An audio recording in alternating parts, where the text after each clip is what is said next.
स्वागत एक बार फिर आपका ईएन हिंदी पर। आज है 7 जुलाई 2021 और हिमाचल प्रदेश की आज की सबसे बड़ी खबरें हम आपके लिए लेकर आए। पेश है आज की सबसे बड़ी खबरें। हिमाचल मंत्रिमंडल की बैठक आज 100% क्षमता के साथ बसें चलाने सहित इन बड़े फैसलों पर लग सकती है आज मोहर। हिमाचल प्रदेश मंत्रिमंडल की बैठक आज मुख्यमंत्री जयराम ठाकुर की अध्यक्षता में होने वाली है। बैठक में 100% सीटिंग क्षमता के साथ बसें चलाने के अलावा शिक्षा से संबंधित व अन्य बड़े फैसलों पर मोहर लग सकती है।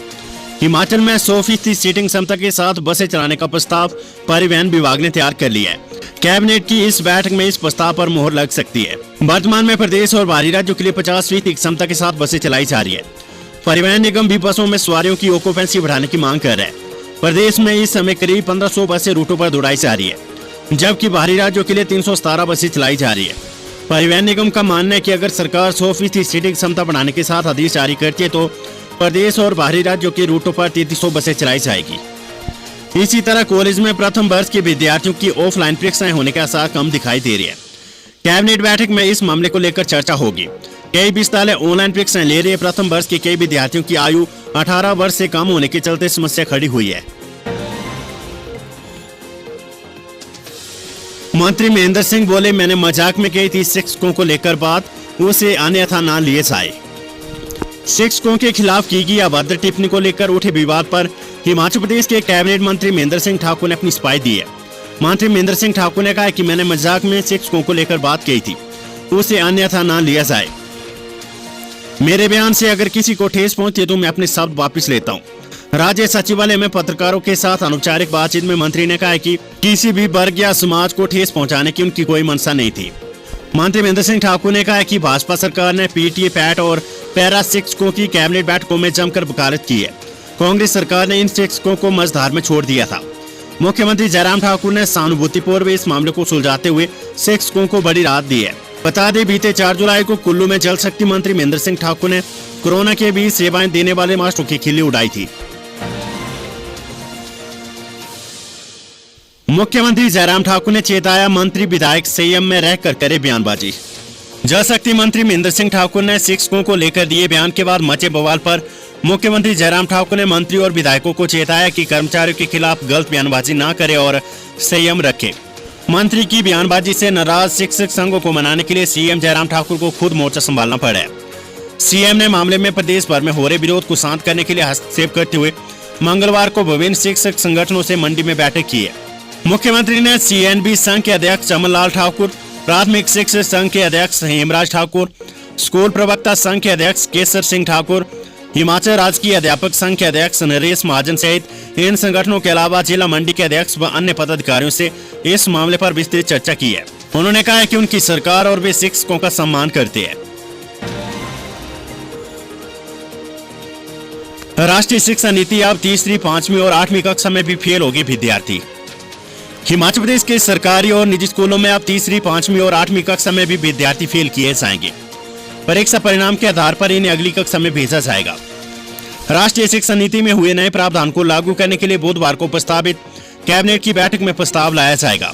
तीनों कक्षों के लिए विद्यार्थियों की परीक्षाएं लेने के लिए स्कूल शिक्षा बोर्ड या समग्र शिक्षा अभियान का राज्य परियोजना निदेशालय प्रश्न पत्र तैयार करेगा। उत्तर पुस्तकों की जाँच स्कूल और ब्लॉक स्तर पर की जाएगी। इसी शैक्षणिक सत्र से नई व्यवस्था को लागू करने की तैयारी है। राज्य सरकार ने वर्ष 2019 में 5वीं और 8वीं कक्षा के विद्यार्थियों को परीक्षा परिणाम के आधार पर ही अगली कक्षा में भेजने का फैसला लिया था। मार्च 2020 में कोरोना महामारी के चलते सरकार ने पुराने फैसले को रद्द करते हुए इन कक्षों के विद्यार्थियों को अगली कक्षाओं में प्रमोट कर दिया था। उल्लेखनीय है कि इससे पहले शिक्षा का अधिकार अधिनियम के चलते 1ली से 8वीं कक्षा तक के विद्यार्थियों को फेल नहीं किया जाता था। कर्मचारी चयन आयोग पूर्व सैनिकों के कोटे से भरे जा रहे इन पदों के लिए 2 दिन में होगी टंकन परीक्षा। पूर्व सैनिकों के कोटे से भरे जाने वाले स्टेनोटाइपिस्ट और जूनियर ऑफिस असिस्टेंट के पदों के लिए टंकन परीक्षा 12 और 13 जुलाई को हिमाचल प्रदेश कर्मचारी चयन आयोग के कार्यालय हमीरपुर में होगी। पूर्व में इन पदों के लिए टंकन परीक्षा अप्रैल माह में चल रही थी, लेकिन कोरोना के मामले बढ़ने के बाद 24 अप्रैल से ये परीक्षा स्थगित कर दी गई थी। अब जो अभ्यर्थी टाइपिंग परीक्षा से वंचित रह गए थे उनके लिए परीक्षा 12 और 13 जुलाई को की जा रही है। छठे वेतन आयोग को लागू करने के लिए हिमाचल प्रदेश में कमेटी गठित। पंजाब सरकार की ओर से छठे वेतन आयोग के नियम अधिसूचित करने के बाद हिमाचल सचिवालय में हलचल हुई है। अधिसूचना की प्रति मिलते मुख्य सचिव अनिल खांची ने अतिरिक्त मुख्य सचिव वित्त प्रबोध सक्सेना को इसका अध्ययन करने के निर्देश दिए। इसके बाद इन नियमों का अध्ययन करने के लिए सक्सेना ने अपने अधीनस्थ अधिकारियों की एक कमेटी बना दी है, जिसकी अध्यक्षता वे खुद करेंगे। पंजाब सरकार की ओर से अधिसूचित नियमों के अनुसार बैंक के कर्मचारियों को इसका लाभ 1 जनवरी 2016 से दिया जाएगा। यानी पंजाब सरकार पिछला एरियर भी देने जा रही है। इसे सालाना आधार पर दिया जा रहा है। हिमाचल प्रदेश में करीब 2.25 लाख नियमित कर्मचारी और 2.25 लाख पेंशनरों को इसका लाभ मिलने जा रहा है। एरियर देने की बात करें तो राज्य सरकार पर इससे करीब 9 से 10 हजार करोड़ रुपए का अतिरिक्त बोझ पड़ेगा। प्रदेश की माली हालत पहले से पतली चल रही है, ऐसे में लाभ कैसे दिया जाएगा, ये प्रदेश सरकार के लिए बड़ी पहेली बन गया है। वित्त विभाग की कमेटी इस संबंध में मंत्रणा कर सरकार को इसकी रिपोर्ट देगी। हिमाचल भाजपा उपचुनाव के लिए केंद्रीय संसदीय बोर्ड लेगा उम्मीदवार पर फैसला। भाजपा के प्रदेश सह प्रभारी संजय टंडन ने कहा है कि मंडी संसदीय क्षेत्र एवं विधानसभा 2 सीटों पर होने वाले उपचुनाव में भाजपा जीत हासिल करेगी। चुनाव में प्रत्याशी कौन होगा, इस पर भाजपा का केंद्रीय संसदीय बोर्ड फैसला लेगा। और अब आज की कोरोना वायरस अपडेट। हिमाचल में एक और कोरोना संक्रमित की मौत, 141 नए कोरोना पॉजिटिव मामले, सक्रिय केस 1326। हिमाचल प्रदेश में मंगलवार को एक और कोरोना पॉजिटिव मरीज की मौत हो गई है। मंडी में 62 वर्षीय संक्रमित महिला ने दम तोड़ दिया है। उत्तर प्रदेश में कोरोना के 141 नए मामले आए। चंबा 42, मंडी 24, शिमला 23, सोलन 11, हमीरपुर 8, बिलासपुर 7, कुल्लू 6, ऊना 6, कांगड़ा 6, किन्नौर 4, लाहौल स्पीति 3 और सिरमौर में 1 नया मामला आया है। बीते 24 घंटों के दौरान प्रदेश में 175 मरीज ठीक हुए। अब प्रदेश में कुल कोरोना संक्रमितों का आंकड़ा 2,02,945 पहुंच गया है। इनमें से अब तक 1,58,123 संक्रमित ठीक हो चुके हैं। सक्रिय कोरोना मामले 1,326 है। प्रदेश में अब तक 3,469 संक्रमितों की मौत हुई है। बीते 24 घंटों के दौरान कोरोना की जांच के लिए 16,029 लोगों के सैंपल लिए गए। राजेंद्र विश्वनाथ आर्लेकर हिमाचल के नए राज्यपाल, राष्ट्रपति ने की नियुक्ति। गोवा भाजपा के वरिष्ठ नेता रहे राजेंद्र विश्वनाथ आर्लेकर हिमाचल प्रदेश के 28वें राज्यपाल हो गए। राष्ट्रपति रामनाथ कोविंद ने उनकी नियुक्ति के आदेश जारी कर दिए। इसके साथ ही प्रदेश के राज्यपाल रहे बंडारू दत्तात्रेय को हरियाणा का राज्यपाल नियुक्त किया गया। आर्लेकर गोवा विधानसभा अध्यक्ष के अलावा गोवा के वन और पर्यावरण एवं पंचायती राज मंत्री भी रहे। राज्यपाल बंडारू दत्तात्रेय ने 2019 में प्रदेश के राज्यपाल का पदभार संभाला था। खबर आईजीएमसी शिमला से एमएस डॉक्टर जनकराज बोले, आईजीएमसी में भर्ती एक्स सीएम वीरभद्र की सेहत पर डॉक्टरों की है पूरी नजर। हिमाचल प्रदेश के पूर्व मुख्यमंत्री वीरभद्र सिंह आईजीएमसी के कार्डियोलॉजी विभाग में डॉक्टरों की निगरानी में उन्हें वेंटिलेटर पर शिफ्ट किया गया। इस बात की पुष्टि आईजीएमसी के एमएस डॉक्टर जनकराज ने की है। बता दें कि करीब 2.5 महीने से आईजीएमसी अस्पताल में भर्ती पूर्व मुख्यमंत्री वीरभद्र सिंह का सोमवार सुबह ऑक्सीजन लेवल घट गया था, जिसके चलते डॉक्टर ने उन्हें वेंटिलेटर पर रखे। उनके फेफड़ों में संक्रमण की शिकायत है। बता दें कि पूर्व मुख्यमंत्री वीरभद्र सिंह दूसरी बार कोरोना को हराने में सफल हो चुके हैं। आईजीएमसी के एमएस डॉक्टर जनकराज ने बताया कि डॉक्टर पूर्व मुख्यमंत्री वीरभद्र सिंह की सेहत का पूरी नजर बनाए हुए उन्हें बेहतर उपचार दिया जा रहा है। उपचुनाव को लेकर मुख्यमंत्री ने ली बीजेपी के 6 मोर्चों की बैठक। बोले, उपचुनाव में जीत बीजेपी की होगी। प्रदेश में होने वाले उपचुनावों को सत्ता का सेमीफाइनल माना जा रहा है। राजनीतिक दल अपने अपने संगठन को ग्राउंड लेवल पर मजबूत करने में जुट गए हैं। इसी को लेकर हिमाचल प्रदेश भाजपा के 6 मोर्चों की बैठक प्रदेश अध्यक्ष सुरेश कश्यप की अध्यक्षता में मंडी में मुख्यमंत्री एवं संवाद कक्ष में हुई। बैठक में मुख्यमंत्री जयराम ठाकुर ने सभी मोर्चों से संवाद किया और उपचुनाव में भाजपा की जीत की बात भी कही। जेपी नड्डा बोले, मोदी ने किया श्यामा प्रसाद मुखर्जी का सपना साकार। भाजपा के राष्ट्रीय अध्यक्ष जगत प्रकाश नड्डा ने कहा कि जम्मू कश्मीर से अनुच्छेद 370 को हटाने के लिए जनसंघ के संस्थापक श्यामा प्रसाद मुखर्जी ने प्रयास किया था। इसके लिए उन्होंने अपना बलिदान तक दिया है, लेकिन अब इसे भाजपा की नरेंद्र मोदी नेतृत्व वाली सरकार ने पूरा कर दिखाया है। ये बात मंगलवार को उन्होंने जिला मुख्यालय के साथ लगते पीडी बूथ में श्यामा प्रसाद मुखर्जी की जयंती पर कही। इस दौरान उन्होंने यहाँ रुद्राक्ष का पौधा भी रोपा। नड्डा ने कहा कि प्रधानमंत्री नरेंद्र मोदी की इच्छा शक्ति व गृह मंत्री अमित शाह की रणनीति से श्यामा प्रसाद मुखर्जी का वर्षों पुराना सपना पूरा हो पाया है। एसएफआई का एचपीयू में धरना, बीसी की नियुक्ति व शिक्षकों की भर्ती प्रक्रिया पर उठाए सवाल।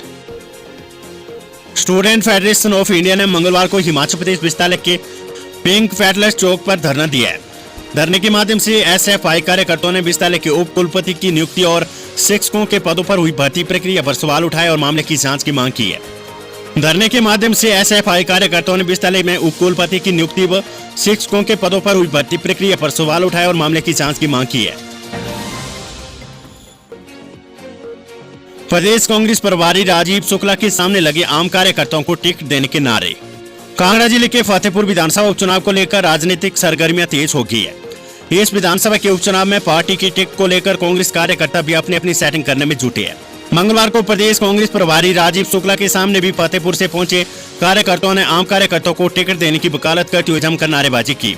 इस दौरान कार्यकर्ताओं ने परिवारवाद नहीं चलेगा, थोपे हुए नेता और पैरासूटी नेता नहीं चलेंगे के नारे लगाए। इस दौरान सह प्रभारी गुरकीरत सिंह कोठरी ने नारेबाजी करने वाले कार्यकर्ताओं को शांत करवाया तथा उनकी बात को पार्टी हाईकमान तक पहुंचाने का आश्वासन दिया है। मंगलवार को प्रदेश कांग्रेस प्रभारी राजीव शुक्ला 2 दिवसीय बैठक में हिस्सा लेने के लिए धर्मशाला पहुंचे तो फतेहपुर के कार्यकर्ता भी पार्टी के वरिष्ठ नेतृत्व के सामने अपनी शक्ति प्रदर्शन के लिए पहुंच गए। शीला चौक स्थित निजी होटल के बाहर एकत्रित हुए कार्यकर्ताओं ने सोनिया गांधी, राहुल गांधी और राजीव शुक्ला के नारे लगाए तथा साथ ही उन्होंने फतेहपुर उपचुनाव में पैरासूटी नेता नहीं चलेगा तथा तोपा हुआ नेता नहीं चलेगा, इसको लेकर भी आवाज बुलंद कर दी। बड़ी खबर वैक्सीनेशन से जुड़ी हुई। भारत में स्पुतनिक बी टीका लगाने के लिए CDL ने दी मान्यता। देश भर में कोवैक्सीन, कोविशील्ड के बाद स्पुतनिक बी का टीका लगाने से राहत की उम्मीद जगी है। भारत में रूसी कोविड वैक्सीन स्पुतनिक बी के इस्तेमाल को central research institute CRI Kasauli की सेंट्रल ड्रग्स लैबोरेटरी CDL ने मान्यता दे दी है। इसके बाद भारत में वैक्सीन की पहली डोज लगनी शुरू हो गई है। दूसरे बैच के सैंपल भी CDL में जांच के लिए पहुंचे हैं। हैदराबाद की डॉक्टर रेड्डी लैबोरेटरीज में तैयार हो रही वैक्सीन के बैच जांच के लिए CDL कसौली ने बीते दिनों जारी कर दी है। पहले चरण में CDL कसौली ने रूसी कोविड वैक्सीन स्पुतनिक बी की 3 लाख डोज और दूसरी 50,000 डोज संबंधित कंपनी को उपलब्ध करवाई है। अब दूसरी डोज के बैच जांच के लिए CDL कसौली पहुंचे हैं।